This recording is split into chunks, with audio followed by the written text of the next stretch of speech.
Bismillahirrahmanirrahim. Okay, kita discuss chapter seterusnya, chapter 12, Measures of Central Tendencies. Okay, so kita tengok kepada tiga learning standard, di mana yang pertama adalah mode, mean and median for a set of ungrouped data, and then yang kedua, the effect of changing a set of data to the mode, mean and median, dan yang ketiga, organize data in frequency tables for group data. Okay, so kita tengok contoh bagi setiap soalan. Okay, soalan yang pertama, state the mode for each of the following data. Okay, so apa itu mode? Okay, mode, data with the highest frequency, yang paling kerap. Okay, kalau kita tengok data di sini 23, 29, 30, 29, 40, 16. Okay, 29. Okay, 29 ni ada dua kali Yang lain hanya sekali sahaja. So yang ni paling kerap lah 29. Maka mode kita adalah 29. Okay, ini contoh bagi soalan yang pertama. Okay, yang kedua, determine the median for each of the following set of data. Okay, median, the value in the middle position. Okay, nilai yang berada di tengah-tengah dalam satu turutan number. Okey, jadi macam mana untuk kita selesaikan? Okey, penyelesaiannya adalah pertama sekali, apa yang kita kena buat? Arrange the data in ascending order. Okay, in ascending order. Okay, so first start, arrange the data. 3, 8, 9, 11 and then 15. Okay, and then we need to determine middle position of the data. Okay, so kalau kita tengok di sini, kedudukan yang di tengah-tengahnya adalah 9. Maka median kita adalah 9. Okay, so kita tengok pula satu lagi contoh. Okay, kita tengok contoh B. Contoh B sama juga, perlu susun data ni dalam turutan yang menaik. So 4, 5, 9, 7, 4, 5, 7, 9, 12 and 16. Okay, so middle position kita di sini between third and fourth data. Okay, kedudukan yang ketiga dan keempat antara dua ni. So kita perlu dapatkan purata lah. Okay, purata kedua nombor ni. Maka 7 plus 9 divide by 2. Okay, to find median, we get median equal to 8. Okay, so di sini conclusion dia, kalau median kita kena check dia punya number of data. Number of data, di mana kita tengok kalau n dia odd, ataupun satu lagi kalau n dia adalah even. Kalau odd, maka position dia adalah n plus 1 over 2. Kalau even, between n over 2, n over 2 plus 1. Okay, we refer this example, n 5. So 5 plus 1, 6. 6 over 2, 3. So data yang ketiga lah. Okay, this one even. So data kita ada 6. 6 over 2, 3. And then 3 plus 1, 4. So between 3 and 4. So get the median. Okay, so next we proceed to the question number 3. Determine the median. Okay, so median from the frequency table. Okay, so I will show you how to solve this question. Okay, we have the frequency table. Okay, so for this question, we need to find n number of data. Okay, we total up the frequency 4 plus 12 plus 8 plus 6, so equal to 30. So we know that when the data is event, okay, dia punya position dia terletak di antara 15, between 15 and 16. Okay, we use the formula n over 2, n over 2 plus 1, because n kita adalah event. Okay, n kita adalah event. Okay, so from the frequency table, we need to find the cumulative frequency. So this one, for how to find cumulative frequency, 4 plus 12, 16, 16 plus 8, we get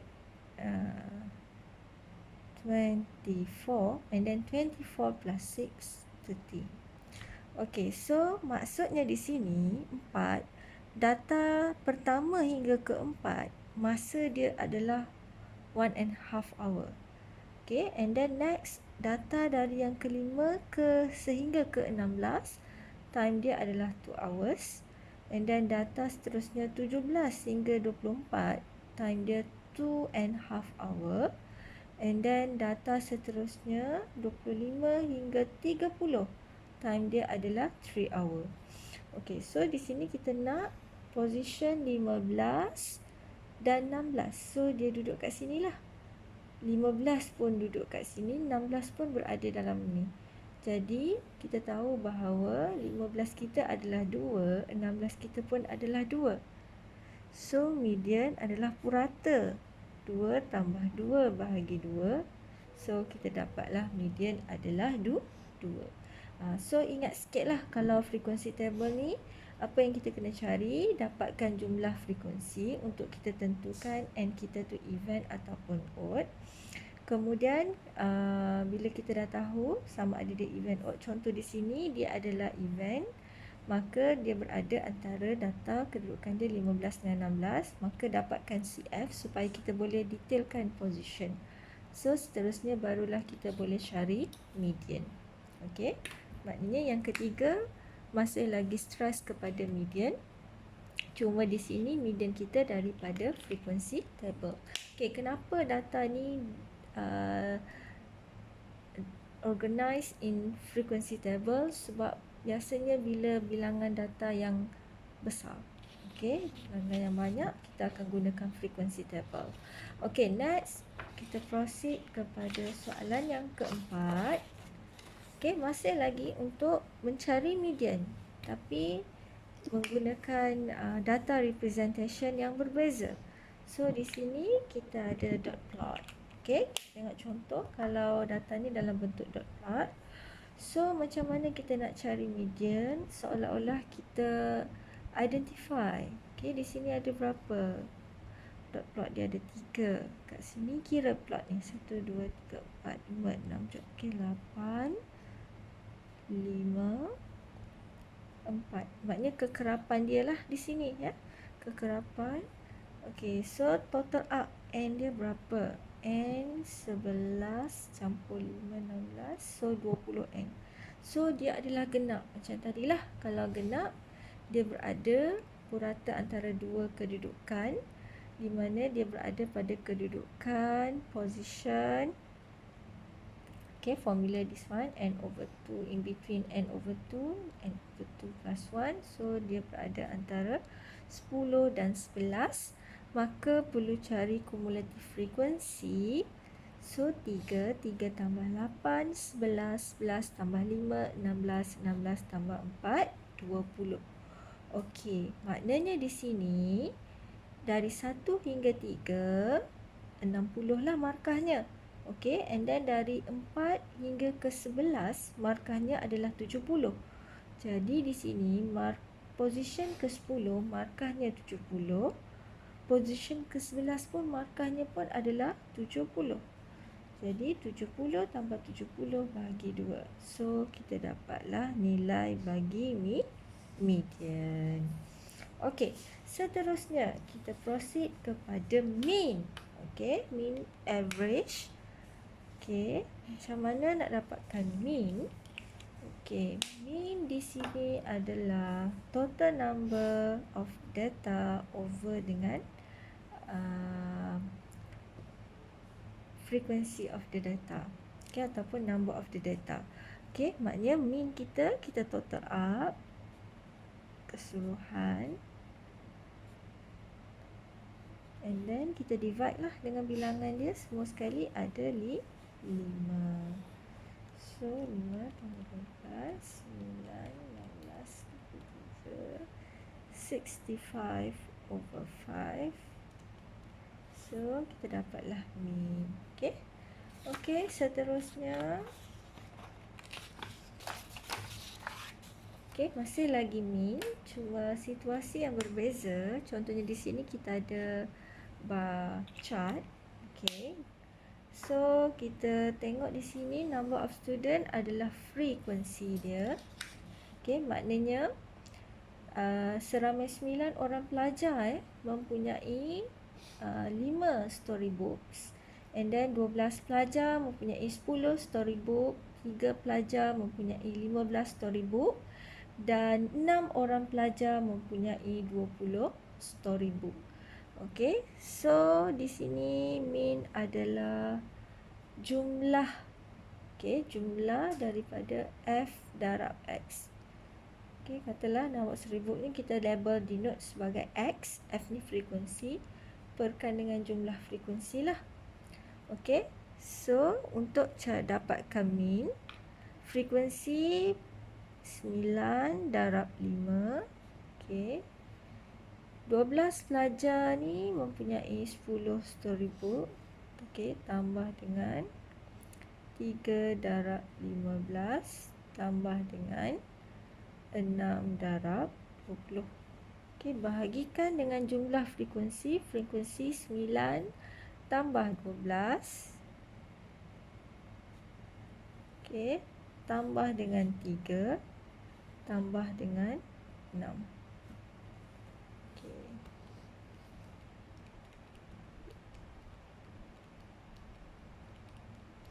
So 330.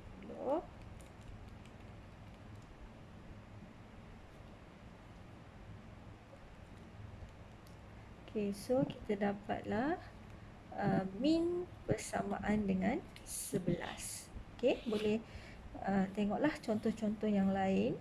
Sama jugalah kita akan darabkan frekuensi dengan X. X ni refer kepada item tersebutlah, data tersebut. Perkan dengan jumlah frekuensi. Okey, seterusnya. Soalan yang ketujuh berkenaan dengan extreme value. Nilai ekstrim. Okey, apa yang dimaksudkan dengan extreme value dalam satu set of the data? Okey, kita akan lihat nilai yang terlalu kecil, too small, or too large. So nilai itu kita akan kata extreme value. Okay, kita ambil satu contoh. Data di sini, okay, kita ada negative 1 ni. Okay, kalau kita compare dengan data yang lain dalam set of this data, extreme value kita negative 1. Okay, reason why? Okay, because the value is too small.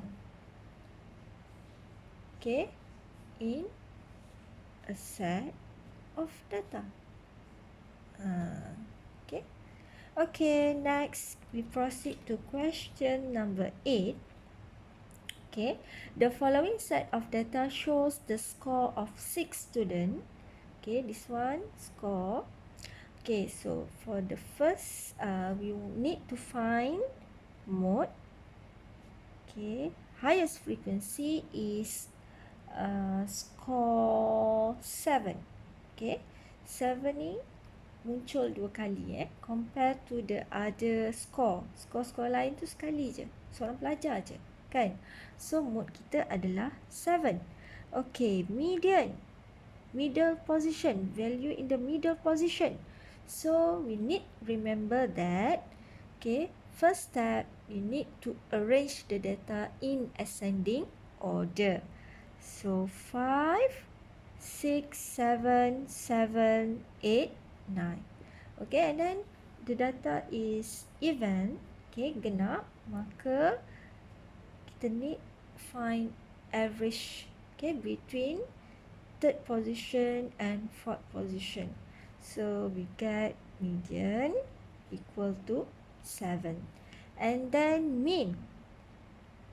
Okay, mean total up 5, 7, 8, 9, 7, 6, and then divide by the number of data 6. Okay, so 5 plus 7 plus 8 plus 9 plus 7 plus 6. Okay, 42 over 6. So we get 7. Okay, next. If score 5, okay, this one, okay, replace with score 11. Calculate the new mode, mean and median. So our new data 11, 7, 8, 9, 7, 6. Okay, mode. Okay, mode 7. Okay, median. Okay, arrange the data first. Okay, arrange the data so it become 6, 7, 7, 8, 9, 11. So middle position between third and fourth. So we need to find the average. 7 plus 8 divided by 2. So we get median equals 7.5. Okay, and next we need to find the new mean. Okay, new mean. Okay, this one new mode, new median, and then new mean. Okay, new mean, total up all the numbers. Okay, 11 plus 7 plus 8 plus 9 plus 7 plus 6 divide by 6. Okay, so we get 8. Okay. Okay, so last question number 9. Okay, number 9. Complete the frequency table. So how to construct frequency table? Okay, so we need to do tally. Okay, so we have 3 columns. First column usually will be given. Okay, so how to count? Okay, we make tally. So 89, this one, 67, 68, 93, 62, 72, 60, 78, 84, 58, 84, 90, 79, 72, 92, 55, 79. Okay, when we get 5, we need to slash. Okay, 79 again, 59, 88, 63, 60, 51, 57, 86, 56, 64, 73, 50, 75, 52, 85, 57, 69, 87. Okay, and then we count frequency 9, 8, 8, 7, 3. So kita dapatlah frequency table. Okay, so that's all for today.